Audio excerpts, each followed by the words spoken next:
On passe à votre feuilleton de la semaine dédié au célèbre Vosgien Claude Vanoni. Deuxième épisode où notre équipe revient sur sa carrière construite en commençant par des petits sketchs au sein d'une troupe de théâtre. Au fil des années, il a troqué son métier de professeur de sport contre celui de conteur professionnel. David Bailly avec Olivier Bouillon. Il n'y a pas beaucoup de pédalos. Quand on se balade avec Claude Vanoni et sa femme autour du lac de Gérardmer, il ne faut que quelques minutes avant qu'il soit interpellé.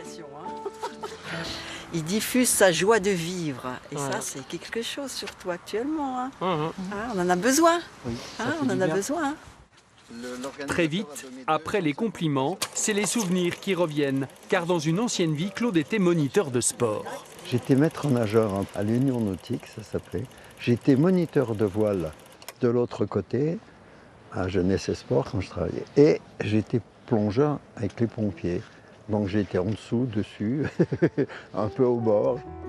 De la voile, du canoë en été, du ski en hiver. Ce jeune homme, né en 1935, est également moniteur ESF. Moniteur la journée et compteur en soirée, si bien que la télévision s'intéresse déjà à ce personnage. Oh bon Claude, la gloire. Ah ouais. Même sur un champ de ski, on vient te demander des autographes. C'est sympathique. Ça compte pour toi? Ah ouais, j'aime bien. C'est important? Ouais, je pense bien que c'est important. Tu en es à combien de disques maintenant? J'ai 4 45 tours et 3 30 cm. Je prépare le 4e 30 cm. Ses premières interventions théâtrales se déroulent avec les Ménestrels, un groupe scénique. Il réalise ses premiers sketchs, nous sommes dans les années 60. Oh, le ski, on connaît ça, nous autres.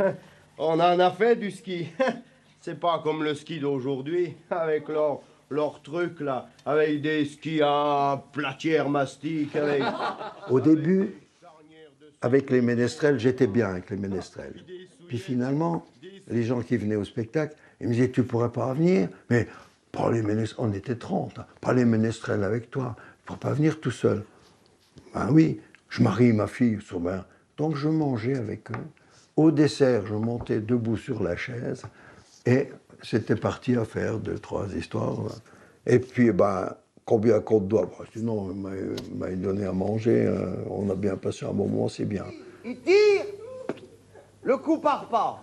Claude Vanoni va alors passer de conteur amateur à conteur professionnel. Ça, mon grand-père, il était servi. Il avait la vue tellement perçante que pour pas trouver le journal, il fallait qu'il ferme un œil. En 1977, il se lance, abandonne son métier de prof de sport et se consacre uniquement à la scène.